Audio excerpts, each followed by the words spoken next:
Warahmatullahi wabarakatuh. Alhamdulillahilladzi qad wafaqa lil ilmi khaira khalqihi wa lidqa. Allahumma shalli wa sallim wa barik ala man ismu sayyidina Muhammadin sallallahu alaihi wasallam. Yang terhormat para ustadz, para kiai, sehat semuanya? Bunyai, ibunya ada berapa ini? 1, 2 ya. Subhanallah, saya itu kalau masuk kelas pasca itu gemeter karena isinya para kiai dan bunyai gitu. Ya nanti kalau terlalu galak juga suul adab nanti sama bapak kiai dan ibunya ini. Prolog saya gini, saya dikasih sebenarnya nggak cukup ya dengan 2 saja pakar yang luar biasa, yaitu Prof. Uwais dan Pak Ridwan ya. Cuman di tengah perjalanan ada daftar masuk, saya katanya harus ngasih statistika. Waduh, mumet ini kalau siang-siang begini statistika. Ya beginilah, kalau prolog statistikanya sudah 1 semester belajar dulu ya, bagi yang belajar dengan saya waktu itu. Tapi sekarang saya hanya ingin fokus pada analisis data. Itu pun bagi tesis yang fokus untuk analisis data kuantitatif. Sambil saya membandingkan perbedaan dengan kualitatif sepintas saja. Apa bedanya analisis data pada kuantitatif dengan kualitatif? Karena ini urgen. Bab 4 itu hasil penelitian itu masih jauh dari harapan.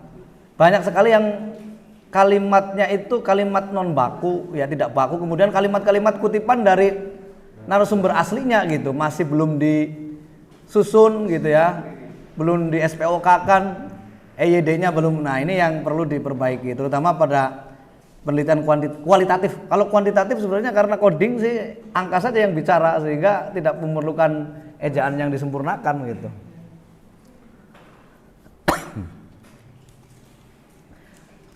Prolog saya kemarin bimbing tesis tembus Sinta 2, tapi mix method, menggabungkan antara kualitatif dengan kuantitatif, research and development. Oke ya, saya cerita sebentar dengan melihat artikelnya. Pengembangan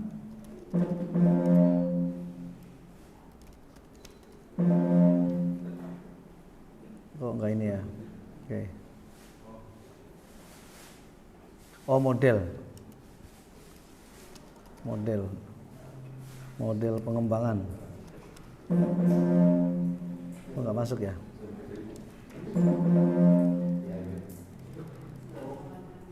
Karakter.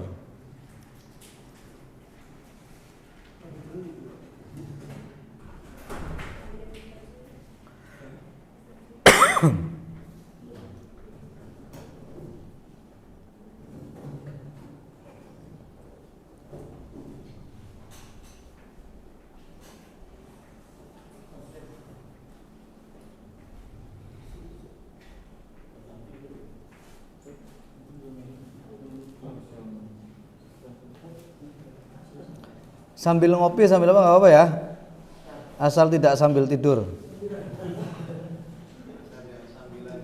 Sambilan ya.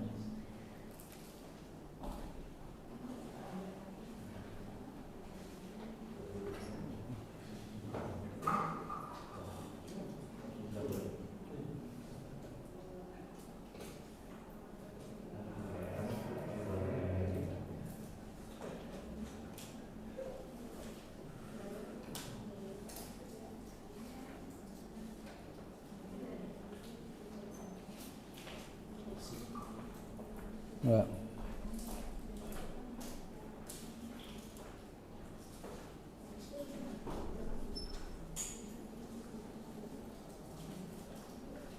Pengembangan model apa?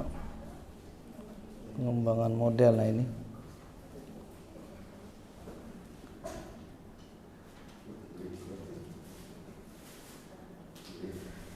Ini kalau seperti ini menggabungkan kualitatif dengan kuantitatif.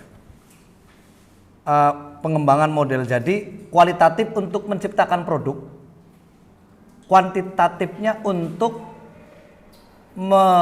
menguji produk.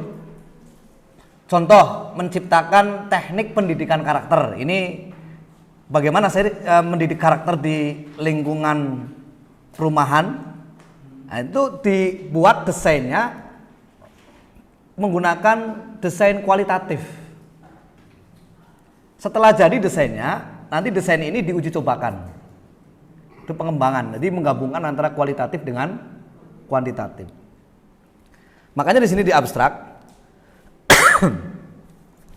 Tujuan penelitian ini kelihatan ya, Tan? Oke. Tujuan penelitian ini adalah membuat produk model pendidikan karakter pada anak rentang usia 5-15 tahun di perumahan tersebut. Metode penelitian menggunakan metode campuran dengan desain penelitian dan pengembangan atau R&D Research and Development. Proses penelitian dimulai dari potensi pengembangan karakter anak di perumahan Lebakginasih, membuat desain rancangan produk menggunakan literatur relevan, validasi desain, revisi membuat produk, uji coba produk terbatas, revisi produk 1, uji coba lapangan utama, revisi 2, uji coba lapangan operasional, revisi produk 3, diseminasi dan pemasaran produk. Nah ini sampai kalau R&D itu biasanya kalau di industri itu sampai ada departemen khusus, departemen R&D Research and Development.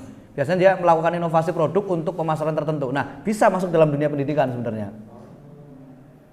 Jadi riset itu sama, mau baik industri maupun sosial pendidikan sama aja. Cuman mereka komersialisasinya lebih, pasarnya lebih jelas. Kalau kita umpamanya produknya adalah bagaimana cara mendidik karakter anak, itu kan memang hanya orang-orang tua yang peduli bagaimana cara mendidik anak gitu ya. Jadi pasarnya ya orang-orang tua yang ingin anaknya itu memiliki karakter tertentu sehingga produk ini bisa ditawarkan. Nah gitu. Nah, teknik tersebut, model ini menunjukkan peran orang tua sebagai unsur masyarakat mampu memberi teladan, pembiasaan, cerita inspiratif, dan diskusi dengan anak. Teknik tersebut mendukung pemahaman, sikap, motivasi, dan rasa cinta anak untuk melaksanakan dengan senang hati. Efektivitas, efisiensi, dan keterterapan sangat baik dengan uji coba pada klaster kinesis. Jadi diuji cobakannya pada wilayah atau klaster atau lingkungan yang secara umum struktur masyarakatnya sudah memiliki peradaban tertentu. Jadi orang tuanya betul-betul mampu mendidik anaknya dengan baik. Uji coba produknya di situ. Desain produknya melalui kualitatif, tapi uji coba produknya itu di tempat yang sudah teruji, sudah bagus. Sama kan? Kalau bikin produk, umpamanya nih, produknya ini diinovasi. Dia kalau ingin produknya bagus, maka diuji coba pada laboratorium yang memang sudah teruji. Umpamanya tentang kualitas airnya, apa namanya, PO-nya, apa, HB, namanya apa itu kualitas air? pH, dia diuji pH-nya. Nah, maka menggunakan laboratorium yang memang sudah uji coba pH-nya bagus, sehingga ini layak untuk diproduksi, untuk dipasarkan. Sama. Jadi kalau uji coba produk kuantitatif harus pada lingkungan yang memang struktur masyarakatnya sudah bagus. Nah itu. Ini desain ini memang jarang dilakukan oleh mahasiswa, kadang milih kualitatif sampai sekarang nggak selesai ya. Proposal AIW 1 halaman gitu, nggak. Kapan ininya ini? Nah ini pendahuluan singkat saja sebenarnya. Kalau ini Sinta 2 ya,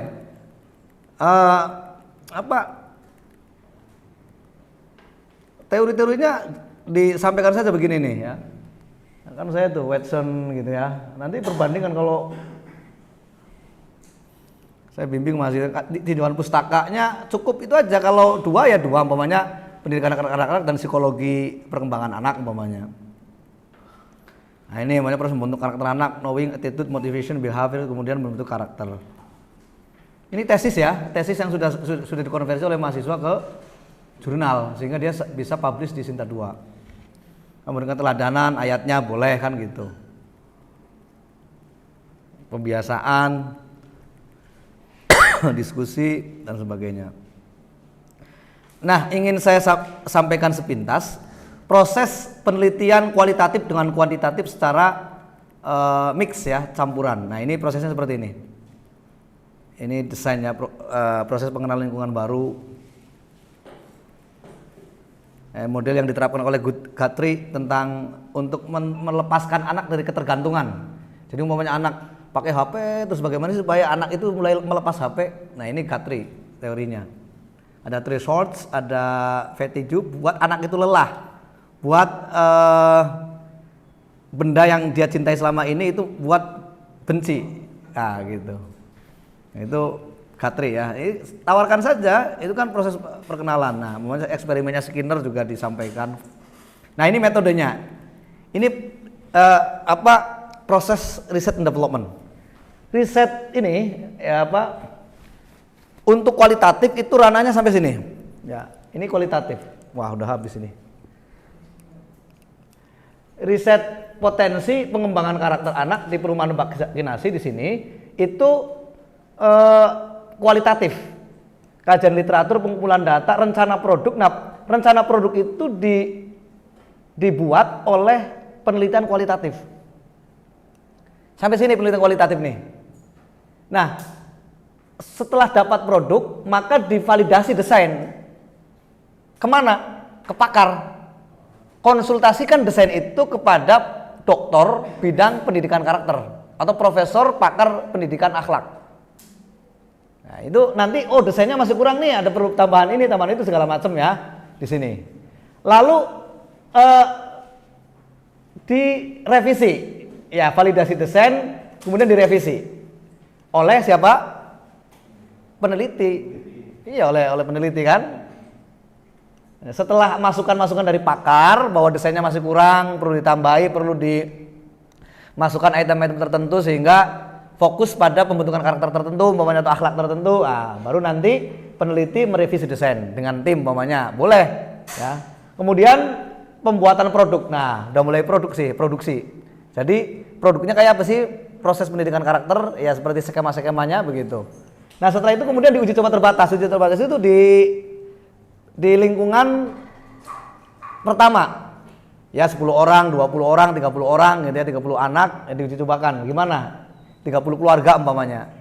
Setelah itu, setelah uji coba produk terbatas, ada masukan ternyata ada beberapa hal fakta yang ada yang 30 keluarga ini ternyata ada beberapa hal yang perlu direvisi lagi. Revisi produk 1. Ini prosesnya kuantitatif ya, eksperimen ya. Nah, ini sudah mulai kuantitatif nih. Proses ini sudah mulai masuk pada kuantitatif. Kualitatif berhenti sampai sini. Nah, setelah validasi desain, revisi desain, ini sudah mulai kuantitatif, eksperimen. Eksperimen 1, revisi, eksperimen 2, revisi, eksperimen 3, kemudian revisi pemasaran. Itu mix method. Itu yang uji coba lapangan utama itu tepatnya sama di uji terbatas sama. Beda, ini lebih grade-nya lebih naik lagi. Yang ini uji coba terbatas pada 30 orang umpamanya. Ini mulai naik lagi, lebih luas lagi. Bisa jadi pindah, ini kan perumahan ini ya vaksinasi. Lebih menantang lagi di perumahan yang lebih luas lagi, di luar perumahan yang struktur atau di lingkungan yang struktur pola asuh orang tuanya lebih bagus. Bisa jadi begitu. Jadi uji coba ini semakin naik, sehingga produk itu betul-betul teruji pada wilayah yang memang sudah bagus. Kayak tadi uji pH tentu menggunakan laboratorium umpamanya level nasional. Nasional sudah go, naik lagi internasional. Jadi kan gitu. Maka produk ini tidak hanya layak untuk dipasarkan di pasar nasional, tetapi sampai internasional karena grade-nya lebih tinggi lagi. Gambaran umum saja ya, bahwa sebenarnya kita sudah masuk pada desain-desain yang sudah lebih ini, walaupun ini sangat prosesnya panjang. Itu memang kalau sungguh-sungguh bisa selesai ya, satu semester atau 1 tahun udah selesai sebenarnya. Berarti contohnya seperti pemasaran ya, misalnya botol mineral air mineral ini dimasak di uji coba terbatas misalnya daerah Purwakarta ataupun di Purwakarta, terus direvisi lagi, evaluasi lagi, terus kita berhasil lebih luas lagi gitu. Ya. Ya, karena kan pemasaran produk itu harus melalui uji coba tertentu sehingga masyarakat atau calon konsumen, ya ini kalau riset produk yang profit ya, itu betul-betul percaya bahwa produk ini memang sudah uji coba bagus dan memang layak. Contoh, kualitatifnya mencari air kan, perusahaan mencari air yang bagus, itu proses kualitatif, survei dan menelaah gitu dengan instrumen tertentu. Setelah air itu ada di pegunungan tertentu, kemudian kan diambil sampel. Nah kan uji coba kan nanti, uji coba 1, 2 terus gitu sampai betul-betul membentuk satu air minum kemasan yang siap dipasarkan. Itu. Nah, dalam ilmu pendidikan seperti ini prosesnya. Kalau kita ingin mengikuti alur research and development. Baik, untuk kuantitatif saya sepintas untuk ini saja ya, Pak. Penyajian data, analisis data. Analisis data kuantitatif.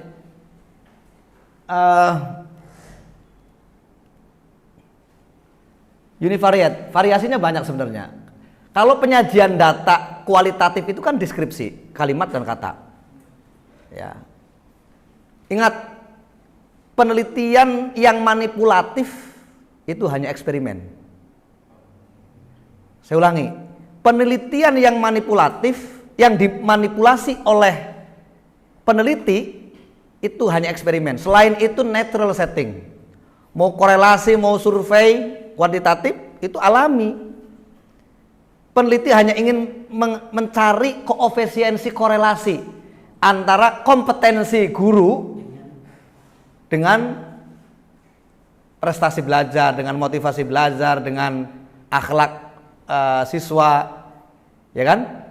Jadi bukan peneliti yang membuat perubahan itu, tetapi peneliti melihat perubahan itu apa adanya, walaupun itu korelasional. Sama survei ingin mengetahui tingkat pendidikan anak di Provinsi Jawa Barat. Itu kan natural setting survei.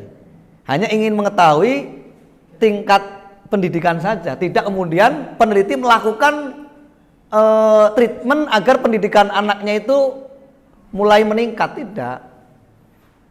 Nah, terus gunanya apa, Pak? Penelitian seperti itu hanya tahu saja? Bukan. Dari tahu itu nanti ada implication and recommendation. Kayak pasien datang ke dokter, ya kan? Ditanya nggak sama dokter? Apakah langsung kasih obat? Enggak kan? Ditanya dulu, apa yang ngerasa pusing, kemudian sakit perut apa? Oh iya, dia punya literatur kan? Si dokter ini punya literatur. Dia punya pengalaman, makanya dia berdiagnosa. Kalau kita hipotesis, kalau dokter bahasanya dia diagnosa. Oh, ini lambung ini. Setelah dideteksi, kemudian diriset melalui instrumen tertentu, ya kan? Diperiksa segala macam. Ini riset dalam ilmu kesehatan. Setelah selesai kemudian betul, positif. Setelah diagnosanya apa tadi? Lambung. Kemudian dia cek faktanya, riset lambung betul. Baru implikasi dan rekomendasi. Apa implikasi rekomendasi dari dokter? Iya, larangan minum, makan dan minum tertentu, terus resep obat paling penting. Jangan makan A, jangan makan B. Kalau nggak dikasih resep, rekomendasi, sembuh nggak? Makanya rekomendasi itu penting dalam riset, sehingga dokter ngasih rekomendasi. Obatnya ini, nah, apoteker silakan kok bagian obat. Sehingga apoteker atau bagian obat ngasih resep, ngasih obat yang direkomendasikan oleh dokter. Nah, inilah riset. Setelah menemukan penelitian apa adanya, tidak melakukan treatment ya ini ya. Kemudian kan peneliti melakukan implikasi dan rekomendasi. Ya enggak? Untuk pihak sekolah, karena umpamanya peningkatan kompetensi guru dan mutu pembelajaran PAI di SMP seluruh SMP di Kabupaten Bogor umpamanya. Setelah riset selesai dilakukan, ternyata ada hasil-hasil yang memang memunculkan rekomendasi. Apa rekomendasinya? Kepala sekolah harus sering mengadakan supervisi. Kepala sekolah harus sering umpamanya melakukan pelatihan dan pembinaan kepada semua guru. Nah, rekomendasi ini itulah yang ditunggu oleh pihak terkait untuk melakukan perbaikan. Nah, itu gunanya riset. Bukan kita ingin memperbaiki, boleh nggak boleh, tapi desainnya ganti ke eksperimen, tidak natural setting. Mau kualitatif, kalau kualitatif semuanya nggak ada yang treatment, semuanya natural setting, semuanya alamiah. Tapi kalau kuantitatif, yang natural setting survei korelasi. Kalau perbandingan eksperimen itu manipulatif. Ya, kayak ini, pengen rasa asam kan dimanipulasi, ya kan? Pengen rasa manis dimanipulasi, pengen rasa berbagai macam rasa dimanipulasi oleh zat kimia tertentu sehingga memunculkan satu produk tertentu. Itu namanya manipulatif. Treatment membuat peneliti ingin memperbaiki akhlak siswa umpamanya, atau ingin membuat anak termotivasi pada pembelajaran fikih, selama ini ngantuk, modelnya selama terus, sehingga peneliti menerapkan metode simulasi, metode menggunakan media haji umpamanya, fikih haji, sehingga anak antusias. Nah, ini treatment ini dilakukan oleh peneliti agar before afternya, sebelumnya tidak termotivasi, setelah itu termotivasi. Nah, itu namanya treatment. Yang melakukan perubahan itu, yang melakukan manipulatif adalah peneliti. Bisa dipahami? Eksperimennya dalam, kalau kita menerapkan penelitian misalnya belajar belum terbayang saya eksperimen yang bisa manipulasi kalau produk bisa dimanipulasi. Ya. Kalau eksperimen pendidikan misalnya. Tadi contohnya ingin menggunakan media pembelajaran haji yang softwarenya sudah ada, atau bikin software umpamanya karena bukan pakar coding, berkolaborasi atau kerjasama dengan ahli coding, pesen aplikasi haji umroh. Boleh nggak? Boleh banget. Bayar umpamanya, jadilah aplikasinya kan. Kemudian aplikasi ini kemudian jadikan media pembelajaran haji umroh pada anak SMA umpamanya. Karena apa? Belum ada di situ pembelajaran haji umroh menggunakan aplikasi atau software tertentu, sehingga peneliti melakukan treatment.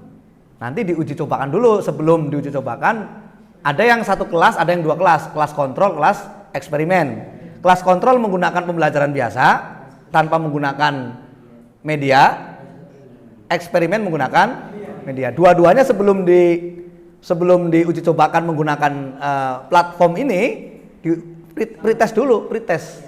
Apakah kemampuan sama atau tidak?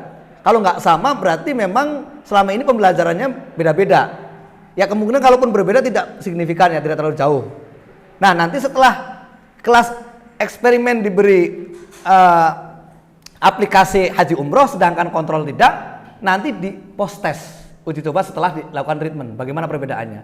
Kalau ini motivasinya lebih meningkat berarti memang treatment berhasil. Nanti ada uji beda, t-test. Ya, uji beda menggunakan t-test 2 sampel ya. Karena menggunakan kelas kontrol eksperimen. Kalau dengan menetapkan software itu termasuk tindakan manipulasi. Iya, itu manipulasi data. Kayak kemarin saya ingin merubah akhlak, itu manipulatif. Iya, manipulatif. Kan datanya tidak alamiah. Data yang tidak alamiah itu manipulasi namanya. Kayak ini kan alamiah air, tapi ingin kasih rasa asam umpamanya, itu kan manipulasi air kan, melakukan treatment tertentu. Karena pasar minta agar rasanya asam umpamanya, atau rasanya manis kan begitu. Umpamanya itu. Gimana? Yang pertama itu pembelajaran bahasa tanpa menggunakan media. Ya. Coba dulu, diujikan dulu. Nanti dilihat hasilnya. Nanti beberapa kemudian yang satu normal, yang satu menggunakan media. Ya. Nanti hasilnya kelihatan. Apakah dengan menggunakan media ada pengaruh atau tidak? Itu yang tadi saya. Uji beda ya. Sebenarnya ada desainnya, ada kuasi eksperimen, ada true eksperimen. Ada juga yang satu kelas ini diuji cobaan dulu, hasilnya gimana? Oh ternyata tidak termotivasi. Nah setelah pembelajaran itu kemudian digunakan media tertentu, kemudian menjadi termotivasi before after. Bisa satu kelas saja juga bisa. Sebenarnya tidak harus 2 kelas ya, tergantung desainnya. Nanti dilihat desain eksperimennya. Oke gitu ya. Saya lanjutkan, analisis terhadap satu variabel biasanya dilakukan analisis untuk mengetahui distribusi frekuensi. Ya, kalau statistik deskriptif itu ada penyajian data saja. Contohnya kayak di samping. Nah ini namanya statistik deskriptif, kategori. Persennya 9%. Yang merupakan himpunan frekuensi dari nilai atau kisaran. Nah, umpamanya yang mendapatkan nilai 36 sampai 45 ada 21% umpamanya ya. Yang mendapatkan nilai 46 sampai 55 ada 45%. Itu namanya statistik deskriptif. Itu untuk mengetahui variabel, masing-masing variabel. Jadi hanya variabel independen, satu saja. Umpamanya hasil angket tentang kompetensi pedagogi guru. Ternyata rendah gitu. Nah itu disajikan independen, namanya penyajian data statistik deskriptif. Kalau kualitatif itu bentuknya kalimat kata, coding, gitu ya. Tapi kalau statistik itu penyajian data seperti ini, cukup aja. Ini memberikan arti, ya.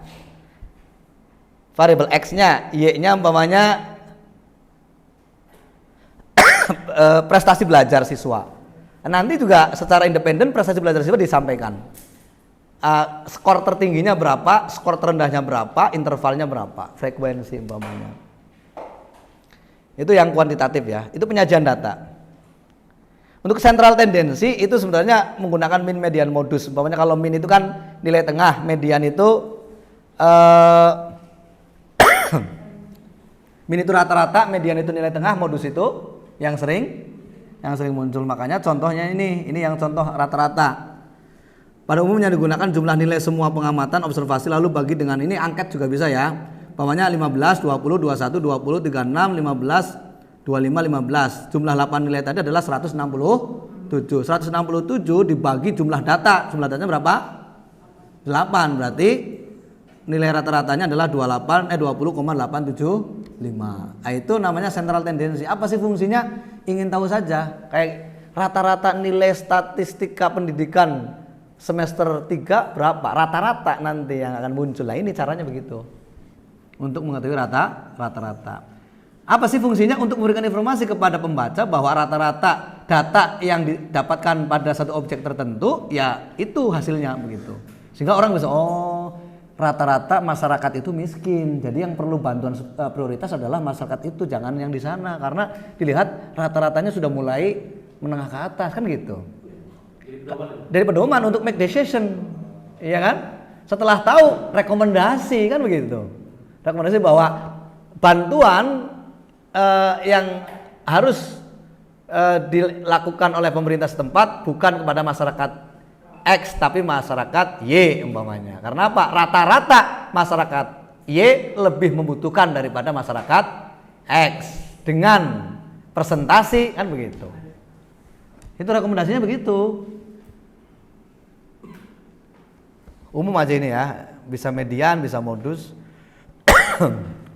Sama aja. Kalau median yang sering muncul ya itu saja. Berarti orang yang membutuhkan, berarti yang sering muncul adalah orang yang butuh, maka make decision-nya, rekomendasinya nanti di hasil penelitian masyarakat di lingkungan Y itu yang harus diberikan ini, karena yang muncul adalah orang miskin terus, orang yang membutuhkan, bukan orang yang tidak membutuhkan gitu.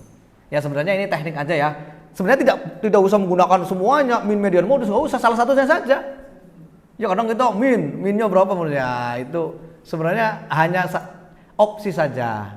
Boleh menggunakan min saja, boleh menggunakan median saja, boleh menggunakan modus saja. Pada intinya menyampaikan informasi kepada para pembaca dan menyampaikan rekomendasi bagi pihak yang berkepentingan agar keputusan tindakannya tidak salah, maka by riset, kan gitu. Kenapa kita seringkali menyalurkan sesuatu atau pendanaan tertentu tidak tepat? Ya karena datanya bias. Riset kalau datanya bias juga tidak akan memunculkan rekomendasi yang tepat sasaran. Makanya data itu penting. Dispersi, ukuran penyebaran data, standar deviasi sama. Bentar, saya sebelum melanjutkan, kalau kuantitatif ada berapa orang? 1, 2, 3. Yang kemarin dirubah kualitatif sama Prof? Kualitatif. Yang kuantitatif berapa orang? Oke. Yang kuantitatif. Kuan, oke.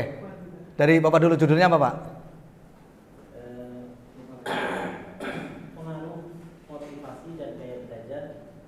terhadap hasil pendidikan bangsa di SMP. Berarti pengaruh Motivasi dan gaya belajar. motivasi dan gaya belajar terhadap hasil belajar atau prestasi ya. Pada mata pelajaran apa ini? Di SMP. Oh ya, PAI di SMP ya. Ini kemarin memang saya kalau 2 variabel X dan 1 Y itu masih level skripsi. Tapi begini ya, lagi-lagi kemampuan riset itu memang kalau tidak terbiasa, metodologinya masih bingung, nulisnya masih bingung. Jadi nggak jalan-jalan gitu. Bagi saya jumlah variabel sebenarnya bisa dimakfu ya.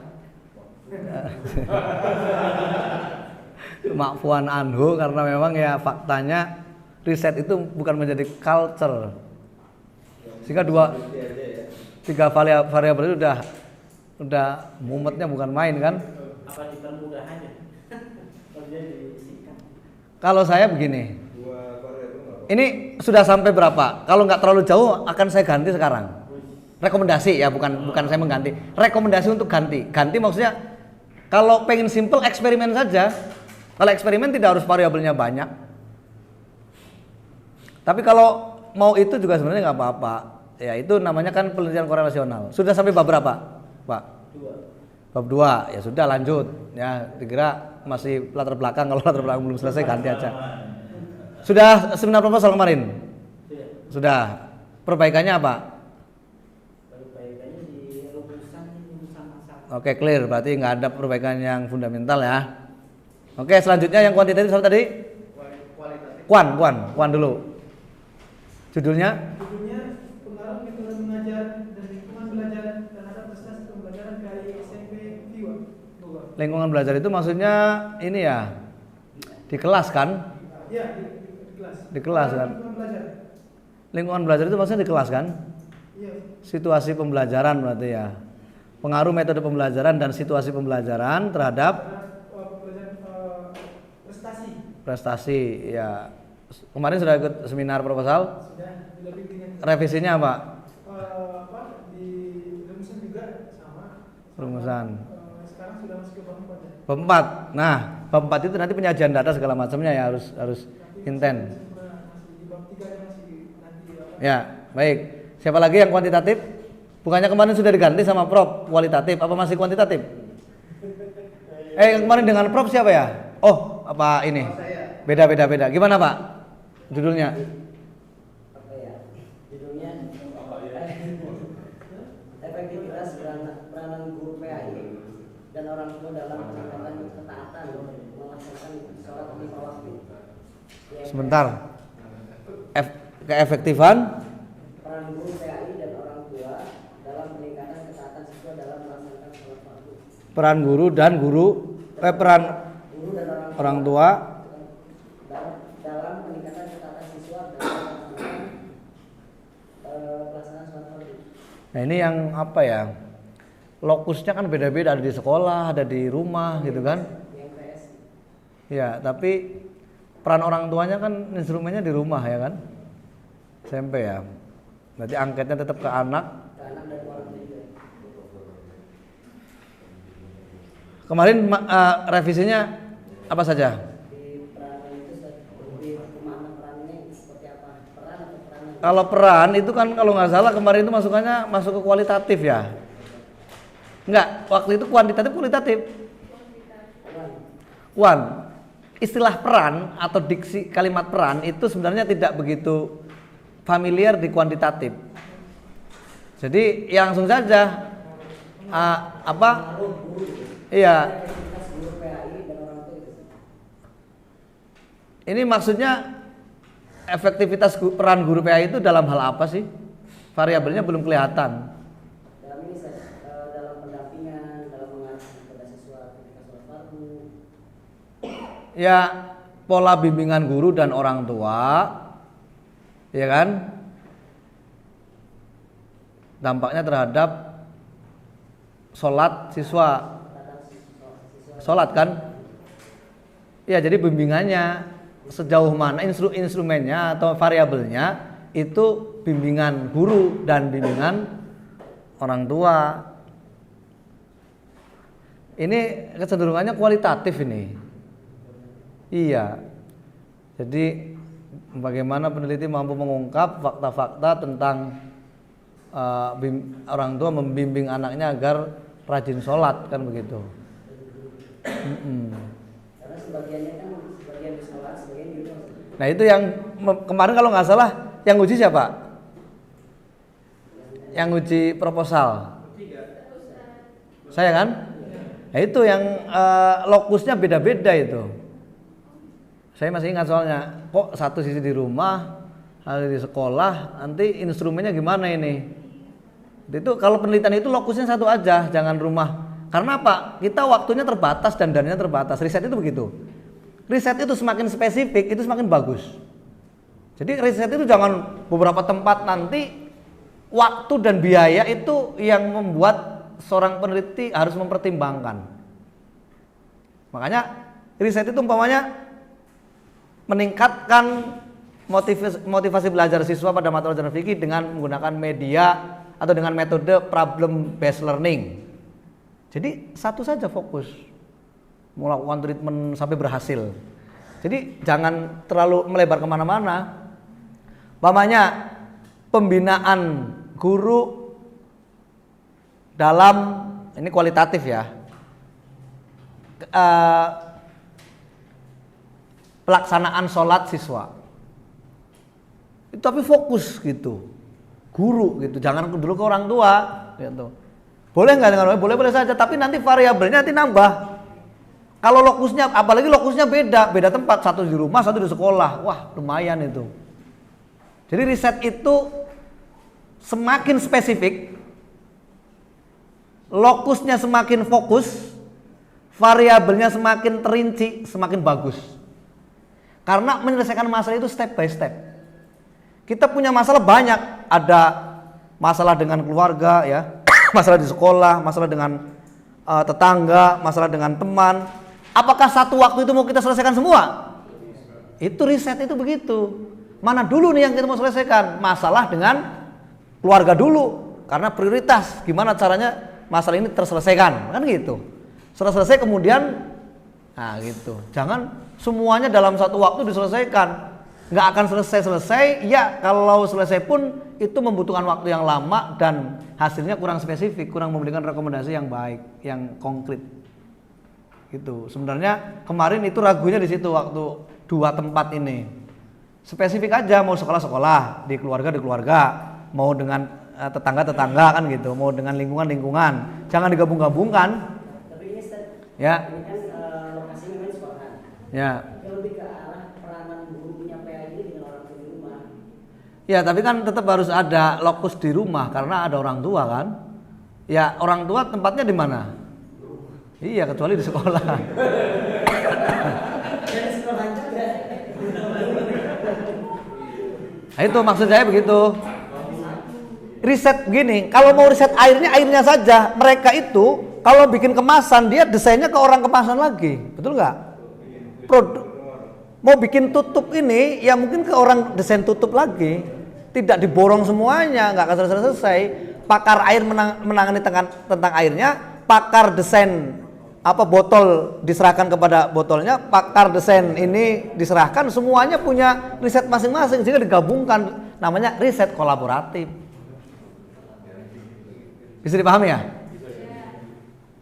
Itu baju saja kadang ada yang bagian masang kancing ya, ada yang bagian motong, itu dibagi-bagi kemudian namanya riset kolaboratif, nanti digabungkan jadi satu. Nah kita kalau mau riset sesuatu spesifik saja, tapi hasilnya betul-betul bermanfaat, memberikan rekomendasi kepada pihak terkait untuk melakukan perbaikan, atau langsung dari peneliti sendiri melakukan perbaikan, yaitu menggunakan treatment tadi, manipulasi data dengan eksperimen. Bisa dipahami? Oke. Kalau rekomendasinya apa? Yang mana? Kalau menurut saya ini kecenderungannya kualitatif. Kemarin juga kalau nggak salah waktu ujian itu kualitatif ini, ya kan? Kalau nggak ingat ya, kalau nggak salah ingat itu kualitatif. Udah kalau begitu spesifikkan saja. Bawahnya program pembinaan karakter di sekolah itu. Karakter sholat ya, program pembinaan pelaksanaan sholat pada siswa di situ. Diungkap saja bagaimana program sekolah dalam meningkatkan karakter sholat, anak melakukan sholat itu rajin gitu. Programnya apa kira-kira gitu. Jadi nggak usah tersentuh ke orang tua dulu, biar itu nanti risetnya kalau mau setelah tesis selesai ini, setelah magister penelitian lagi, pembinaan orang tua dalam untuk meningkatkan ya pelaksanaan sholat anak ya gitu kan bawahnya risetnya gitu. Terus gitu. Jadi riset itu kontinu gitu. Tidak dalam satu waktu kemudian diselesaikan semua. Makanya ada fokus masalah. Masalah di lingkungan kita, di kita saja banyak banget. Tapi mana dulu yang mau kita selesaikan? Tidak mungkin dalam satu waktu, satu pikiran kita menyelesaikan satu masalah. Itu logika sederhananya. Ya.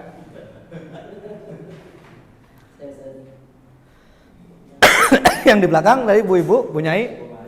Siapa? Bu Lilis ya. Gimana Bu Lilis? Judulnya apa? Pengaruh kedisiplinan dan kompetensi profesional guru terhadap prestasi pembelajaran PAI di sekolah. Sudah sampai bab berapa itu? Udah mau bab 3, Pak. Ya sudah lanjut. Sebenarnya ya ada 3 bab, ada 3 variabel yang seharusnya ditambahin lagi. Tapi bagi saya lah 3 variabel juga kelihatannya udah pada ngap-ngapan gitu ya. Jadi idealisme tesis atau magisternya udahlah 3 variabel juga udah ngap-ngapan. Gitu. Udah ampun-ampunan kelihatannya kan begitu. Tapi kalau kayak gitu ujungnya sih bakalan nggak bagus. Gimana? Ujungnya sih nggak kurang bagus ujungnya selesai. Bukan, gini. Sebenarnya semakin nambah variabel, semakin tingkat analisis statistikanya semakin juga variatif. Itu. Faktanya 3 variabel saja untuk melihat hubungan. Nih, kalau secara sederhana ada 3 variabel, berapa pertanyaan penelitian yang diajukan? Bukan minimal, kuantitatif itu pasti nggak ada minimal maksimal, sudah pasti, karena variabelnya tidak pernah berubah. Dari awal sudah statis, tidak dinamis. Ada? X, menanyakan X, menanyakan Y, menanyakan X ke Y, menanyakan X1 kan, menanyakan X1, menanyakan X2, menanyakan Y. Menanyakan X1 ke Y, menanyakan X2 ke Y, menanyakan X1 dengan X2 bersama-sama ke berapa itu? Iya. Kalau variabelnya 4, berarti berapa pertanyaan penelitian?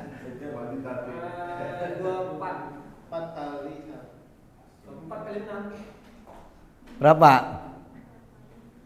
24.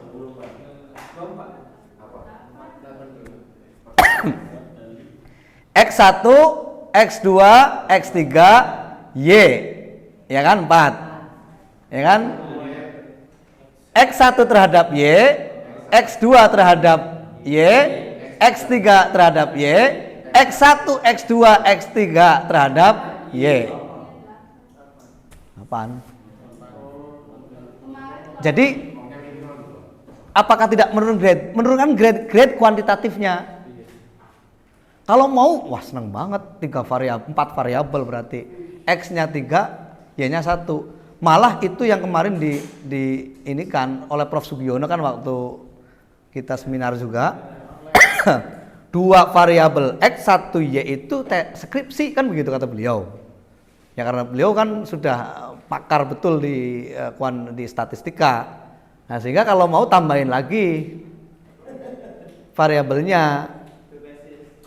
Ya grade tesis itu minimal 3 variabel X, 1 variabel Y. Berarti 4 variabel minimal itu. Minimal. S3 dasarnya sudah mulai SEM kayaknya.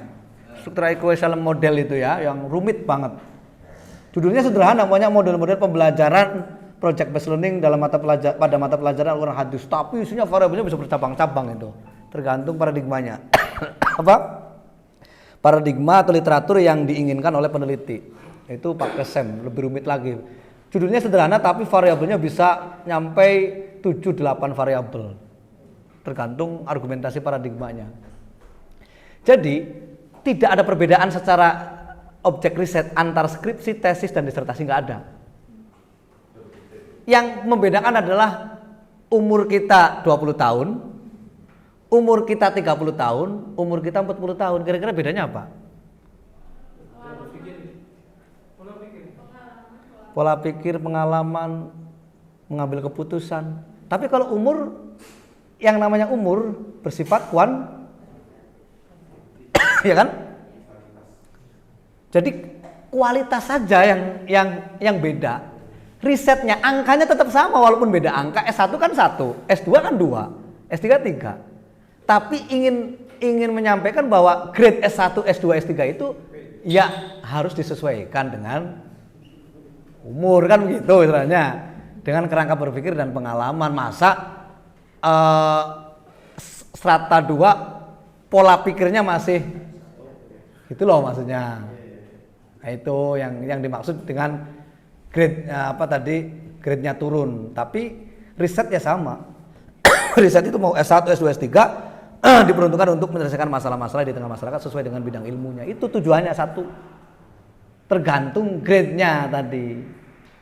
Cara berpikirnya multi apa masih mono apa universe, kan gitu. Banyak kalau riset disertasi sudah mulai antropologi, sosiologi, psikologi, bahkan ada masuk ekonomi gitu kan. Nah itu karena cara berpikirnya komprehensif. Gimana? Saya kira kalau gini, ini kan tadi ya masalahnya gini, skill riset itu adalah skill tersendiri. Oke ya, keterampilan meneliti itu butuh keterampilan sendiri. Menulis juga butuh sendiri, ya kan? Ceramah di depan umum itu skill tersendiri. Mohon maaf, para ustadz, para kiai kan bisa ceramah. Kalau sudah terbiasa menulis dan riset, ini menjadi pengalaman yang berbarengan grade-nya. Tetapi kalau jomplang, riset dan menulisnya itu jauh, tapi ceramahnya tinggi, ceramah mungkin menjadi kompetensi yang luar biasa. Tapi kalau diajak lari di riset dan menulis, nanti dulu kan begitu. Bisa dipahami maksudnya? Itu kayak apa sih ya? Ya ini namanya literasi sih sebenarnya. Ini saya sebenarnya udah ini ya, tapi rupanya udah narasumber berikutnya sudah datang ini. Ya kita diskusi aja lah ya. Ya silakan. Kemarin kan rekomendasinya fakta dominan pendidikan akhlak pada remaja Tanjung Pinang ini kan general, skupnya besar. Ya. Kami ingin sebagaimana saran rekomendasi pada Pak Imam tadi lebih spesifik aja. Ya. Masih boleh nggak kami sebelum final kami lebih spesifik misalnya LGBT. Loh, iya kemarin itu LGBT bener. Oh jangan. Takut nih. Ya gimana? Jadi tadinya kan akhlak namanya Tanjung Pinang, tapi konsepnya menjadi akhlak di santri rumah tahfiz Quran. Kemarin kan diskusi banyak santri-santri hafal Quran tapi perilakunya belum relate gitu ya. Jadi masalahnya kan itu. Artinya apa yang kita jadikan penelitian pemahaman Quran dan hadis tentang akhlak gitu. Kemarin Prof juga udah bilang, argumentasi mana atau literatur mana yang menyatakan orang hafal Quran berakhlak? Nah makanya kami sih gitu kan. Iya, itu jadi kalau dijadikan masalah tidak masalah. Memang orang hafal Quran itu tidak ada literaturnya berakhlak. Berakhlak itu kaitannya dengan pemahaman, ya kan? Memahami Al-Quran, bukan menghafal. Hafal saja nggak paham ya nggak mungkin dia akan menerapkan sesuatu. Bagaimana dia menerapkan sesuatu? Sedangkan apa yang dibatas saja nggak paham, ya kan? Berkarakter, berakhlak itu dia tahu. Kenapa Rasulullah Shallallahu Alaihi Wasallam itu berakhlak? Karena bahasa yang diturunkan oleh malaikat Jibril itu dipahami oleh beliau sehingga beliau berakhlak seperti halnya yang diwahyukan. Kalau hafal saja ya buktinya Ibnu Mas'ud itu sering dikritik oleh Abu Bakar karena seringkali salah dalam memahami sebuah ayat.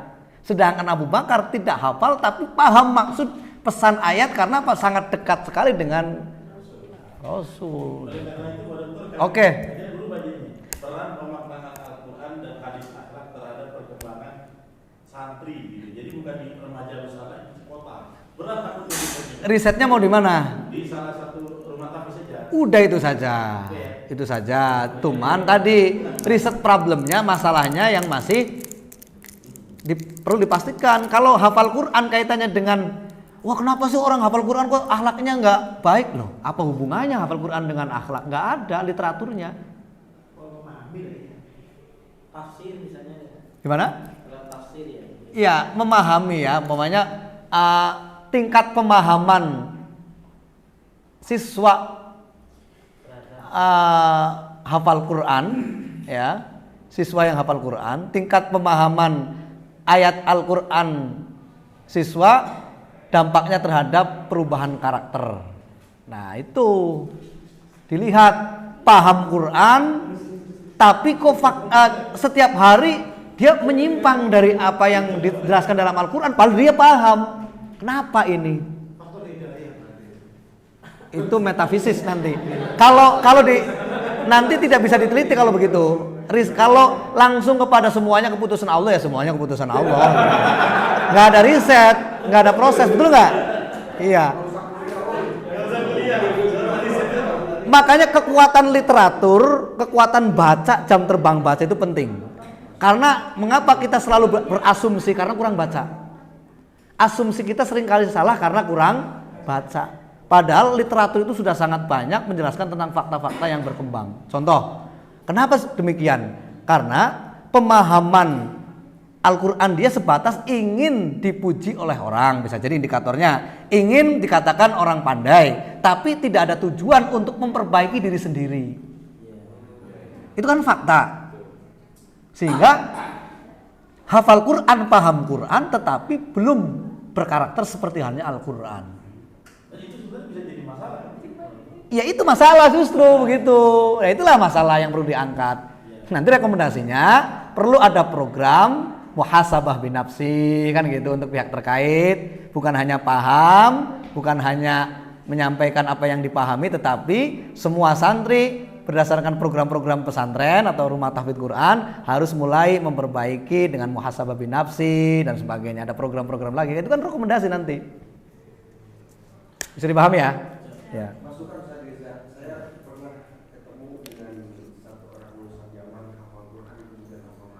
Ya. Ya. Oh ya. Fakta kan? Kemudian saya tanya kepada ahli otak karena kita punya sekolah yang bukan sekolah nakalosis. Oh ya, neuroscience ya. Bukan. Teman-teman itu kita punya dari mana itu ya. Ya. Beliau jelaskan bahwa itu ada kerusakan di hipotalamus dan limbik. Di sininya. Ya. Itu harus distimulan, harus diberi obat dan harus secara efektif ditangani oleh psikolog. Ini risetnya orang psikolog dan neuroscience kedokteran. Riset orang pendidikan beda lagi Pak. Bisa dipahami maksudnya Pak? Kalau semua objek tergantung siapa yang mau meriset. Paradigma. Makanya itu namanya paradigma. Objek satu itu tidak bisa dipahami oleh hanya satu perspektif sudut pandang. Maka kalau sudut pandangnya pakar neuroscience atau pakar otak, ya itu solusinya Pak.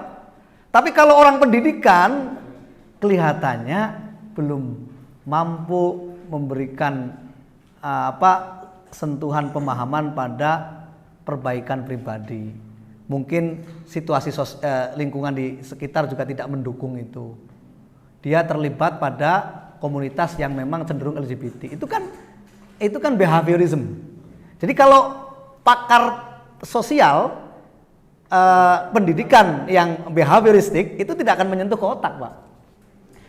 Benar nggak hipotesis dan temuannya? Benar, karena perspektifnya adalah pakar otak, maka itu rekomendasinya.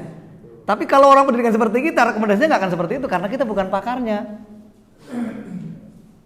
Bisa dipahami, Pak? Gitu. Menurut ilmu pendidikan. Iya, makanya Al-Quran itu kan bisa tematik. Betul nggak? Bisa masuk teknologi, tapi tadi interpretasinya kemarin ada yang mengajukan apa? Yang nilai-nilai pendidikan, Bapak ya? Dalam Al-Quran, bukan? Arba'in Nawawi. Nah ini nilai-nilai pendidikan dalam hadis Arba'in Nawawi kan itu tematik, hadis tematik. Tetapi yang perlu dikaji adalah literatur yang mendukung terhadap teks dan konteks itu pada hadis tersebut. Itu yang dibutuhkan.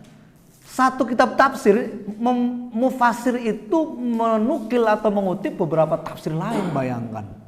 Sampai berjilid-jilid itu kan karena dia referensinya banyak banget. Itu tematik banget kan, Al-Maraghi dengan karakteristiknya, ya, Ibnu Katsir dengan karakteristiknya. Semua penulis punya gaya masing-masing, tapi mereka tidak lepas dari literatur sebelumnya. Gitu ya? Dan terasa sekali gitu ceritanya pada Profesor Wes masalah bahwa pertanyaan apa itu? Saya jawabnya Listighraqil dingsi kan gitu, gimana kan gitu. Tadi yang kuantitatif satu lagi ya, sebelum saya lanjutkan nanti. Ya, judulnya apa, Bu? Pengaruh penerapan model project based learning pada pembelajaran terhadap peningkatan minat belajar di kelas 8 sampai nanti. Berapa variabel itu? Berapa variabel? Kayak cuma 2 itu. Ulangi. Pengaruh penerapan model project based learning Project ya, PJBL ya. pada pembelajaran PAI terhadap peningkatan minat belajar. Cuma 2 variabel. PJBL dan minat belajar aja. Ini lebih grade-nya lebih turun lagi nih. Tambahin satu lagi, Bu. Ibu udah seminar, Bu? Sudah seminar. Perbaikannya apa saja? Perbaikannya beliau minta ini menjadi kuantitatif yang tadinya pemaparannya kualitatif. Tapi saya setuju kualitatif, Bu, itu. Mungkin awalnya Ibu mendesain itu variabel yang peningkatan minat belajar menggunakan model project based learning. Keren banget, sudah kualitatif saja. Tapi Pengen kuantitatif. dokter manfaatnya Iya. Kalau cuma 2 variabel tadi yang 3 variabel aja di opyak-opyak gitu ya. Kok cuma 3 variabel? Ini kok 2 variabel gitu. Ibu kalau mau nambahin satu lagi. Di opyak-opyak tahu nggak ya? Eh? 2 variabel loh, Bu. Ini. sudah kualitatif. Ya sudah, Bu, ke kualitatif saja nggak apa-apa. Tapi memang pembelajaran project based learning di situ terapkan, ada? Iya. Ada ya? Oke, udah itu natural setting, Bu. Udah itu kualitatif saja. Beliau sudah oke di judul, tapi beliau minta ini harus kualitatif. Wah, harus kuantitatif ya? Nah, dokter manfaatnya begitu. Gini, kalau saya nggak ini ya, nggak ini. Kalau saya bukan harus kuantitatif, enggak. Mau kualitatif atau kuantitatif? Yang jawab bukan saya nanya peneliti. Kenapa kuantitatif? Takut statistik, Pak. Tidak ilmiah. Tidak ilmiah. Alasan yang tidak ilmiah. Tapi datanya memang memiliki karakteristik kualitatif karena data seperti ini bersifat nilai yang tidak bisa dilihat hanya sekedar survei saja atau angket, tetapi membutuhkan observasi mendalam, wawancara dengan beberapa pihak. Nah, itu argumentasi ilmiah. Tapi takut rumus statistik, nah itu tidak ilmiah. Itu lari dari kenyataan. Jadi kalau meneliti itu, pertimbangan kualitatif kuantitatif itu adalah core datanya, karakteristik data. Kalau data tentang nilai akhlak nggak mungkin disurvei-survei, karena akhlak itu akan terus dinamis sekali. Maka ingin mengetahui konsistensi sebuah karakter, ya deep observation, wawancara yang mendalam, triangulasi, dokumentasi yang penuh. sampai jenuh datanya, makanya snowball sampling. Tapi kalau hanya melihat tentang minat, ya minat aja secara serentak, ya mungkin itu core data yang mengarah pada kuantitatif. Jadi kembali lagi, saya bukan berarti memprovokasi untuk kualitatif atau kuantitatif. Pada dasarnya kualitatif semuanya sama, basis riset. Tapi yang jelas ilmiahnya penentuan kualitatif kuantitatif itu ada pada peneliti itu sendiri yang mengerti tentang data yang akan diriset. Oke? Kalau tidak ada lagi karena waktu sudah mencuri waktu yang lain ini. Ya, oleh karena itu mohon maaf apabila penyampaian saya kurang berkenan dan